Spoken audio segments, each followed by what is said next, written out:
everyone, welcome to our channel.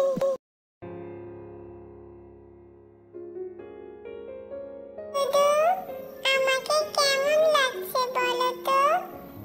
এত makeup করেছো কেন বুবু তুমি?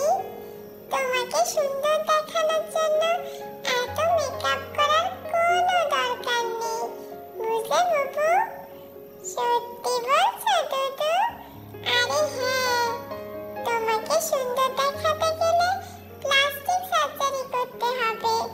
পুরো থোবড়া চেঞ্জ না করলে এত সুন্দর লাগবে না তোমাকে। হাট, দুষ্টু ছেলে।